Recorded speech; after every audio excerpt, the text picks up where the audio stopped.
ஆன்மீக சொந்தங்கள் அனைவருக்கும் அன்பான காலை வணக்கம். நம்மளுடைய சேனலில் தொடர்ந்து நிறைய சுவாரஸ்யமான ஆன்மீகம் சார்ந்த தகவல்களை தாங்க பார்த்துட்டு வந்துட்டு இருக்கோம். அந்த வரிசையில் இந்த பதிவில் என்ன பார்க்க போகிறோம் அப்படின்னா, வரக்கூடிய ஜனவரி மாதம் 18ஆம் தேதி அற்புதமான அமாவாசை. ஸோ இந்த அமாவாசை பார்த்திங்கன்னா ஆண்டினுடைய முதல் அமாவாசையும் கூட. 2026ஆம் வருடம் பிறந்த முதல்ல வரக்கூடிய அமாவாசை தை அமாவாசை. பொதுவாக அமாவாசை மாதம் மாதம் வரது உண்டு. இருந்தாலுமே கூட ஒரு சில அமாவாசைகள் ரொம்ப ஸ்பெஷலாக இருக்கும். அப்படி பார்த்திங்கன்னா தை அமாவாசை மிகப்பெரிய அமாவாசை. நம்மோடு வாழ்ந்து மறைந்த முன்னோர்கள் பார்த்திங்கன்னா பித்ருலோகத்தில் இருந்து பூலோகம் வந்து தங்கி நம்மளை ஆசீர்வாதம் செய்து மீண்டும் அவங்கள பித்ருலோகத்துக்கு நம்ம வழி அனுப்பி வைக்கக்கூடிய ஒரு நாள் தான் இந்த தை அமாவாசை. ஸோ இவ்வளோ நாளாக இங்கேயே இருந்தவங்க இப்போ வந்து பித்ருலோகம் போக போகிறாங்க. அவங்களே நம்ம நல்லபடியாக அனுப்பி வைக்க போகிறோம். ஸோ அதற்குரிய வழிபாடுகளெல்லாம் கண்டிப்பாக செய்யுங்க. அவங்கவுங்களுடைய குல வழக்கப்படி எப்படி முன்னோர்களை வழிபாடு செய்வீங்களோ அதை கண்டிப்பாக செய்யுங்க. ஏன்னா நீங்கள் முன்னோர்களுக்கு வழிபாடுகள் செய்யாமல் தாய் தந்தையரை கவனிக்காமல் நீங்கள் எத்தனை கோவில்களுக்கு சென்று வழிபாடுகள் செய்தாலுமே கூட அதனுடைய புண்ணியங்கள் கிடைக்காது. இந்த விஷயத்த யாரெல்லாம் உணர்ந்திருக்காங்களோ அவங்க கட்டாயமாக அவங்களுடைய வாழ்நாளில் இந்த தவறை கண்டிப்பாக செய்யவே மாட்டாங்க. அதாவது ஒவ்வொருத்தருக்குன்னு ஒரு சில கடமைகள் இருக்கும். அந்த கடமைகளை நம்ம சரியாக செய்யணும். சரியோ தப்போ நல்லதோ கெட்டதோ, ஆனால் அந்த கடமையிலேருந்து நம்ம என்றைக்கும் தவறக்கூடாது. முறைப்படி ஒவ்வொருத்தருக்கும் இருக்கக்கூடிய கடமைகளை செய்யும் பொழுது தான் அவங்களுடைய வாழ்க்கை சுபிட்சமாகும். அவங்க நினைத்தது நடக்கும். ஒரு சில குடும்பங்களில் ஏன் என்ன எதுக்கு அப்படின்ற மாதிரி காரண காரியங்களே தெரியாமல் பிரச்சனைகளானது ஓடிட்டு இருக்கும். அது எதனால் அப்படின்றதே இன்னும் கண்டுபிடிக்காமல் இருந்திருப்பாங்க. ஸோ இதெல்லாமே காரணம் பார்த்திங்கன்னா முன்னோர்களுடைய சாபங்களாக இருக்கும், முன்னோர்களுடைய அந்த ஏக்கங்களாக இருக்கும். ஸோ அவங்களுக்குன்னு இருக்கக்கூடிய ஒவ்வொரு குறைகளையும் நம்ம கண்டிப்பாக தீர்த்திடணும். இது யாரெல்லாம் சரியாக செய்கிறீங்களோ அவங்களால மட்டும்தான் உங்களுடைய வாழ்க்கையில் நீங்கள் முன்னேற்றத்தை பார்க்க முடியும். அதனால் இவ்வளோ நாளாக நீங்கள் வழிபாடுகள் செய்யாமல் இருந்ததாலும் கூட பரவாயில்ல, போனது போகட்டும். இந்த ஆண்டு பிறந்திருக்கக்கூடிய முதல்ல இருந்தாவது நீங்கள் வழிபாடுகள் செய்ய ஆரம்பிங்க. அதுவும் பார்த்திங்கன்னா ரொம்ப சிறப்பான அமாவாசை ஞாயிற்றுக்கிழமை அன்றைக்கி வந்திருக்குங்க. நீங்கள் கண்டிப்பாக இந்த அமாவாசையிலேருந்து வழிபாடு செய்து பார்த்தீங்கன்னா அதனுடைய பலன்களும் உங்களுக்கு உடனடியாக கிடைக்கிறோம். அதையும் நீங்கள் பார்க்க ஆரம்பிக்கலாம். ஸோ கண்டிப்பாக ட்ரை பண்ணுங்கள், மிஸ் பண்ணிடாதீங்க. இந்த அமாவாசையை நீங்கள் தவற விட்டிங்கன்னா மீண்டும் அடுத்த வருடம் தான் தை அமாவாசை. ஸோ அது வரைக்கும் மாதம் மாதம் வரக்கூடிய அமாவாசைகள் நம்ம வழிபாடுகள் செய்யலாம். இருந்தாலுமே கூட ரொம்ப சிறப்பாக இருக்கக்கூடிய அந்த நாளில் நம்ம செய்யும் பொழுது அதனுடைய பலன்கள் பார்த்திங்கன்னா உடனடியாக உங்களுக்கு கிடைக்கும். ஸோ அப்படிப்பட்ட நாளை மிஸ் பண்ணாதீங்க. அமாவாசைக்கு பிறகு கிரக மாற்றங்கள் அப்படின்றது கண்டிப்பாக இருக்கும். அதனுடைய அடிப்படையில் இந்த துளாராசிக்காரங்களுக்கு ஜனவரி மாதம் பார்த்திங்கன்னா மிகப்பெரிய ஜாக்பாட் இருக்குது.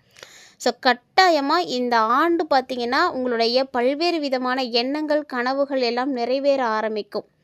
அதுதான் உங்களுக்கு இந்த ஆண்டினுடைய தொடக்கமே உங்களுக்கு அப்படி தான் இருக்குது. இந்த ஆண்டு முழுக்க ஒவ்வொரு மாதத்துலேயுமே ஒவ்வொரு குறிப்பிட்ட கால இடைவெளியில் கிரகங்கள் மாறும் பொழுது உங்களுக்கு எல்லா பலன்களுமே அந்தந்த பீரியடில் கிடச்சிடும். ஸோ பார்த்திங்கன்னா ரொம்ப பெரிய ப்ரெஷர்லாம் இருக்காது. ரொம்ப நல்ல மாற்றங்கள் கிடைக்கும். என்னெல்லாம் நீங்கள் செய்யணும்னு நினைக்கிறீங்களோ அதெல்லாம் இந்த டைம் செய்ய ஆரம்பிக்கலாம். ஸோ புத்தாண்டு பிறந்து முதல் மாதம் ஜனவரி மாதம். இந்த மாதம் பார்த்திங்கன்னா கிடைக்கக்கூடிய பலன்கள் ஏராளம்னு தான் சொல்லணும். ரிஷப ராசியில் சந்திர பகவான் இருக்கிறாரு. மிதுன ராசியில் குரு பகவானும், சிம்ம ராசியில் கேது பகவானும், தனுசு ராசியில் சூரியன், செவ்வாய், புதன், சுக்கிரன் ஆகிய 4 கிரகங்களும் இருக்க போகிறாங்க. அதே போல் கும்பத்தில் ராகு பகவான், மீனத்தில் சனி பகவானும் இருக்கிறாங்க. இந்த கிரகங்களுடைய அடிப்படையில் இந்த ஜனவரி மாதம் எப்படி இருக்க போகுது அப்படின்றத நம்ம பார்க்க போகிறோங்க. ஸோ துளாராசிக்காரர்களுக்கு ஒரு யோகமான ஒரு டைமிங்னு தான் சொல்லணும். ஸோ இந்த ஆண்டினுடைய தொடக்கமே உங்களுக்கு நல்லா தான் இருக்குது. அதுவும் இந்த ஜனவரி ரொம்ப நல்லா இருக்குது. ஏன்னா ஜனவரி ஆண்டினுடைய முதல் மாதம் இல்லையா? உங்களுடைய எல்லா நல்லதுக்குமே ஒரு அஸ்திவாரம் போடக்கூடிய ஒரு மாதமாக எடுத்துக்கோங்க. ராசிக்கு அதிபதியான சுக்கிர பகவானுடைய அனுகிரகம் பரிபூர்ணமாக உங்களுக்கு இருக்குது. ஸோ அதனால் செல்வ செழிப்பு கண்டிப்பாக கிடைக்கும். ராசிக்கு அதிபதியான சுக்கிரன் 3வது இடத்துல வேறு அமர்ந்திருக்கிறாருங்க. ஸோ தனக்காரகன் யாரை பார்க்குறாருன்னு பாருங்கள், குருவை பார்க்குறாரு. ஸோ குருவும் சுக்கிரனும் பார்த்திங்கன்னா ரொம்ப சுபகிரகம்னு சொல்லக்கூடிய கிரகங்கள். இந்த 2 கிரகங்களும் இந்த மாதம் முழுக்க உங்களுக்கு சிறப்பான ஒரு இடத்துல இருந்து அருள்பாலிக்க போகிறாங்க. அப்படி இருக்கும் பொழுது பணவரவுக்கு பிரச்சனை கண்டிப்பாக இருக்கவே இருக்காது. அதே மாதிரி தொழிலையும் நல்ல லாபம் கிடைக்கும். உங்களுடைய தொழிலில் நல்ல ஒரு மேன்மை அடையும். பேச்சு ரொம்ப இனிமையாக இருக்கும். நீங்கள் பேசக்கூடியது மற்றவர்களுக்கு ரொம்ப பிடிக்கும். நீங்கள் என்ன நினைக்கிறீங்களோ அதை வந்து வெளிப்படுத்தும் பொழுது, அதை அவங்க கேட்கும் பொழுது ரொம்ப சிறப்பாக இருக்கும். கம்யூனிகேஷன் ரொம்ப அற்புதமாக இருக்கும். உங்களுடைய கம்யூனிகேஷன் தான் இந்த டைமில் வந்து உங்களுக்கு நிறைய உறவுகளை கொடுக்க போகுது, நிறைய வாய்ப்புகளை கொடுக்க போகுது அப்படின்னே எடுத்துக்கோங்களேன். ஸோ இந்த மாதிரி நல்ல விஷயங்கள் நிறைய நடக்கும். ஆரோக்கிய விஷயத்தில் அக்கறை கண்டிப்பாக இருக்கணும். ஸோ சரியான நேரத்துக்கு உணவு சாப்பிட்றது, சரியான ஓய்வு எடுக்கிறது, நல்ல உணவுகளை தேர்ந்தெடுத்து சாப்பிட்றது, இது எல்லாமே ரொம்ப ரொம்ப முக்கியம். இது எதுலேயுமே வந்து நீங்கள் கவனத்தை வந்து சிதற விடக்கூடாது. ஸோ வேலை அப்படின்றது ஒரு பக்கம் இருந்தாலுமே கூட ஆரோக்கியத்தை நல்லபடியாக பார்த்துக்கோங்க. வண்டி வாகனங்களில் பயணிக்கிறீங்கன்னா ரொம்ப கவனமாக போயிட்டு வரணும். இரவு நேர பயணங்களை வந்து ரொம்ப சேஃபாக எடுத்துக்கோங்க. முடிஞ்ச அளவுக்கு அதிகமாக பயணங்களை வந்து எடுக்காதீங்க. இந்த மாதிரி ஒரு சில விஷயங்களை எல்லாத்தையும் நீங்கள் பார்த்து பார்த்து செய்யும் பொழுது உங்களுக்கு நல்லது நடக்கும். சுக்கிரன் 3வது இடத்துல இருக்கிறார் அப்படின்றதுனால வீடு வாங்கக்கூடிய கனவு யாருக்கெல்லாம் இருக்கோ அது நினைவாக போகுதுங்க. ஸோ நீங்கள் வீடு வாங்கணும், இல்லைனா வீடு கட்டணும், இந்த மாதிரியான விஷயங்களுக்காக நீங்கள் எந்த உதவிகள் கேட்குறீங்களோ அதெல்லாமே உங்களுக்கு கிடைக்கும். அதே போல் கம்யூனிகேஷன் செக்டாரில் இருக்கக்கூடியவங்களுக்கெல்லாம் நல்ல வேலைவாய்ப்பு வந்து கிடைக்க போகுது. ஸோ திருமண வாய்ப்புகள் இல்லாமல் இருக்கக்கூடிய துளாராசினியர்களே திருமண யோகமும் உங்களுக்கு இருக்குங்க. ஏன்னா காம திரிகோண ஸ்தானங்களில் உங்களுக்கு தொடர்புகள் ஏற்பட போகுது இப்போது. அதனால் திருமணம் கண்டிப்பாக இருக்கும். திருமணம் ஆகாமல் இருக்கக்கூடிய துளாராசிக்காரங்கள்லாம் வரன் பார்க்க ஆரம்பிங்க. வரன்கள் உங்களுக்கு நிறைய கிடைக்கும். உங்களுக்கான பேச்சுவார்த்தைகளில் வந்து நீங்கள் இப்போ ஆரம்பிச்சிங்க அப்படின்னா அது வெற்றியில் போய் முடிவடையும். பணப்புழக்கம் நல்லா இருக்கும். ஸோ பணம் உங்களுக்கு நல்லா இருக்கும் பொழுது ஆட்டோமேட்டிக்காக உங்கள் மனசுக்கு தைரியம் கிடைச்சிடும். எல்லா வகையிலையுமே உங்களுக்கு வெற்றிகள் கிடைக்கும் அப்படின்னு தான் சொல்லணும்.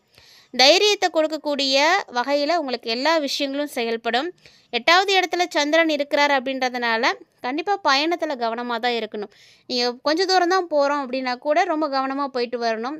உங்களுக்கான பாதுகாப்பு கவசங்கள் உங்கள் கூடயே இருக்கணும். அது மாதிரிலாம் பார்த்துக்கோங்க. ஸோ வீட்டுக்காக உங்களுக்கு கடன் வாங்கணும் அப்படின்னு நினைக்கிறீங்கன்னா கண்டிப்பாக கிடைக்கும். கவலைப்படாதீங்க. நீங்கள் வீட்டுக்காக கடன் வாங்கியோ லோன் போட்டோ உங்களால் வீடு கட்ட முடியும். அதே போல் இந்த டைமில் துளாராசிக்காரங்க உங்களுடைய அம்மாவுடைய ஆரோக்கியத்தில் அக்கறை எடுத்துக்கோங்க. அவங்களுக்கு நிறைய பாதிப்புகள் ஏற்படும். வீட்டில் அதே மாதிரி சின்ன சின்ன செலவுகள் இருக்கும். என்ன மாதிரியான செலவுகள் இருக்கும் அப்படின்னு பார்த்தீங்கன்னா, வீட்டில் ஏதாவது ஆல்ட்ரேஷன் ஒர்க் பண்ணுற மாதிரி, இல்லைனா வீட்டுக்கு அலங்கார பொருள் வாங்கி வைக்கிறது. ஸோ இந்த மாதிரி ஏதாவது ஒரு வேலைகளுக்காக நீங்கள் செலவு செய்வீங்க. வீட்டோடைய வடகிழக்கு மூலையை ரொம்ப ரொம்ப சுத்தமாக வச்சுக்கோங்க. ஏன்னா வடகிழக்கு மூலை உங்களுக்கு எந்த அளவுக்கு சுத்தமாக இருக்குதோ அந்த அளவுக்கு ரொம்ப நல்லது. கிரெடிட் கார்டுகளால் ஒரு சில தொந்தரவுகள் ஏற்படலாம். அதனால் கார்டு விஷயத்தெல்லாம் பார்த்து நடந்துக்கோங்க. அதிகமாக செலவு பண்ணிவிட்டு அப்புறம் கட்டுற மாதிரி இருக்கும். பார்த்துக்கோங்க. மிஸ் ஆகிறதுக்கும் வாய்ப்புகள் இருக்குது. ரொம்ப கவனமாக வச்சுக்கணும். அதே போல் இஎம்ஐ கட்டக்கூடிய நபராக நீங்கள் இருக்கீங்க அப்படின்னா உங்களுடைய இஎம்ஐயை ஒவ்வொரு முறையும் தவறாமல் வந்து கட்டுங்க. தவறாமல் கட்டிட்டீங்க அப்படின்னாவே போதும். உங்களுக்கு எந்த பிரச்சனையும் ஏற்படாது. ஸோ இந்த காலகட்டங்கள் துளாராசி அன்பர்களே உங்களுக்கு வேலை வாய்ப்புகள் நல்லாயிருக்கும். ஸோ வேலைக்காக நீங்கள் வெளிநாடு போகணும்னு நினைக்கிறீங்கன்னா போகலாம். உங்களுக்கு சனி பார்த்தீங்கன்னா 6ல் இருக்கிறாரு. அதனால் நல்ல விசேஷமான அமைப்பு இது. சனி 6ல் இருக்கும் பொழுது நிறைய விஷயங்கள் உங்களுக்கு அள்ளி கொடுப்பார். கருத்து வேறுபாடுகள் அக்கம் பக்கத்தில் இருக்கக்கூடியவங்களோட ஏற்படலாம். ஒரு சிலருக்கு பார்த்தீங்கன்னா தொந்தரவு கூட ஏற்படும். அதனால் அவங்கள்ட்டெல்லாம் பார்த்து கொஞ்சம் கவனமாக நடந்துக்கோங்க. 7ஆம் இடத்துக்குரிய செவ்வாய் 3வது இடத்துல அமர்ந்திருக்கிறாருங்க. ஸோ இது பார்த்திங்கன்னா ஒரு விசேஷம்தான். கண்டிப்பாக வெளிநாட்டுக்கு வேலைக்கு போகணும் அப்படின்னு நினைக்கிறீங்கன்னா தாராளமாக போகலாம். திருமணமாகாதவங்களுக்கு திருமண வாய்ப்பு கிடைக்கும். அதாவது மற்றவங்க மத்தியில் உங்களுக்கு நல்ல பேர் இருக்கும், புகழ் இருக்கும். அஷ்டமாதிபதியாக இருக்கக்கூடிய சுக்கிரன் 3ல் அமர்ந்திருக்கிறாருங்க. ஸோ இந்த நேரத்தில் உங்களுடைய பேச்சை வச்சே ஒரு சிலர் பார்த்திங்கன்னா அவமானப்படுத்துறதுக்கான வாய்ப்புகள்லாம் இருக்குது. அதனால் பேச்சையும் பார்த்து பேசணும். யாருக்கிட்ட எப்படி இருக்கணுமோ அப்படி நடந்துக்கோங்க. அடிக்கடி கை கால் வலிக்கிறது, ஜாயிண்ட்டில் வந்து வலி வர்றது, இதுக்கான அமைப்பெல்லாம் இருக்குது. அதனால் பார்த்து கவனமாக இருங்க. ஸோ விலை உயர்ந்த பொருட்கள், அதாவது தங்கம் இது மாதிரி ஏதாவது வச்சுருக்கீங்க, வளையல், மோதிரம் அது மாதிரி வச்சுருக்கீங்கன்னா அதையும் சேஃபாக வச்சுக்கோங்க. ஏன்னா அதெல்லாம் காணாமல் போகிறதுக்கான வாய்ப்புகள் இருக்குது. யாரையுமே இந்த காலகட்டங்களில் விமர்சிக்காதீங்க. நீங்கள் பேசக்கூடிய விஷயங்கள் மற்றவர்களுக்கு வேறு மாதிரி போகும். அதனால் நீங்கள் யாரையும் விமர்சிக்காதீங்க. 9வது இடத்துல குரு பகவான் இருக்கிறாரு அப்படின்றது ஒரு நல்ல யோகம். கல்வி பயிலக்கூடியவங்களுக்கெல்லாம் சூப்பராக இருக்கும். அதே மாதிரி போட்டித் தேர்வுகளில் நீங்கள் கலந்துக்கிறீங்க அப்படின்னா கலந்துக்கோங்க. ஏன்னா வெற்றி உங்களுக்கு நிறைய கிடைக்கும். இந்த காலகட்டங்களில் 10ஆம் இடத்துக்குரிய அதிபதியான சந்திர பகவான் 8ல் இருக்கிறார் அப்படின்றதுனால ஒரு சிலருக்கு வேலையில் மாற்றம் ஏற்படும். ஸோ நீங்கள் செய்துட்ருக்கக்கூடிய வேலையை விட்டுட்டு வேறு வேலைக்கு வந்து நீங்கள் போய் சேர்கிற மாதிரி இருக்கும். 11ஆம் இடத்தில் கேது இருக்கிறாருங்க. அதனால் தாய்வழி உறவுகளால் நிறைய நன்மைகள் ஏற்படும். இந்த டைம் பார்த்தீங்கன்னா 12ஆம் இடத்துக்கு அதிபதியான புதன் 3வது இடத்துல இருக்கிறார் அப்படின்றதுனால ஒரு சிலருக்கு இடமாற்றம் இருக்கும். நினைத்த காரியங்கள் நல்லபடியாக நடக்கும். இளைய சகோதரர்கள் இருக்காங்க உங்களுக்கு அப்படின்னா அவங்களோட இருக்கக்கூடிய மனக்கசப்புகள் மாறி நல்ல ஒரு உறவானது கிடைக்கும். குடும்பத்தில் சுப விஷயங்கள் நிறைய நடக்கும். சுப செலவுகள் நிறைய நடக்கும். ஸோ நல்ல விஷயங்களுக்காக நீங்கள் நிறைய செலவு பண்ணுவீங்க. ஸோ இந்த மாதிரி எக்கச்சக்கமான விஷயங்கள் துளாராசிக்காரங்களுக்கு இந்த ஜனவரியில் வந்து கிடைக்க இருக்குது. அதுவும் குறிப்பாக பார்த்தீங்கன்னா அமாவாசை வழிபாடுகளுக்கு பிறகு உங்களுக்கு இன்னும் நிறைய மாற்றங்கள் நல்லபடியாக இருக்கும். ஸோ தைரியமாக இருங்க. இப்போ பல விஷயங்கள் உங்களுக்கு எந்த விஷயங்கள் வந்து நடக்காமல் இருந்துட்டு இருந்ததோ அது எல்லாமே வந்து நடக்கிறதுக்கான முயற்சிகளையும் எடுத்து வைங்க. சின்ன சின்ன விஷயங்களில் கவனத்தையும் வந்து நம்ம சிதற விடக்கூடாது. கவனமாக இருந்தோம் அப்படின்னா மட்டும்தான் நம்மளால் அடுத்த விஷயத்தை வந்து நல்லபடியாக செய்ய முடியும். பெருசாக நீங்கள் எந்த விஷயத்துலையும் ரியாக்ட் பண்ணாதீங்க. நீங்கள் உங்கள் வேலையை மட்டும் பார்த்துட்டு இருந்தீங்க அப்படின்னா பிரச்சனைகள் எதுவும் ஏற்படாது. ஸோ இந்த மாதம் எப்படி இருக்குது, என்னென்ன விஷயங்கள் எப்படி நடக்க போகுது அப்படின்றதெல்லாம் தெளிவாக பார்த்துருப்பீங்க. இருந்தாலுமே கூட துளாராசிக்காரங்க இந்த காலகட்டங்களில் நீங்கள் காலகாலேஸ்வரர் கோவிலுக்கு வந்து போயிட்டு வாங்க. ஸோ இது பார்த்தீங்கன்னா கோவை மாவட்டத்தில் இருக்கக்கூடிய கோவில்பாளையத்தில் இருக்குது. ஸோ நீங்கள் போய் இந்த வழிபாடு செய்துட்டு வந்தீங்க அப்படின்னா நல்ல ஒரு ஏற்றம் கிடைக்கும். மறக்காமல் ட்ரை பண்ணி பாருங்கள். ஸோ இந்த பதிவில் நிறைய தகவல்களை நீங்கள் பார்த்துருப்பீங்கன்னு நினைக்கிறேன். இன்னும் பதிவு உங்களுக்கு எல்லாம் பிடிச்சிருந்துருக்கும்னு நினைக்கிறேன். பிடிச்சிருந்தால் லைக் பண்ணுங்கள், ஷேர் பண்ணுங்கள், மறக்காமல் கமெண்ட் பண்ணுங்கள். மேலும் இது மாதிரி நிறைய இன்ட்ரெஸ்டிங்கான தகவல்களை தொடர்ந்து பார்க்குறதுக்கு சேனலோடு இணைந்திருங்க. மற்றும் ஒரு சுவாரஸ்யமான ஆன்மீக தலைப்பில் சந்திக்கலாம்.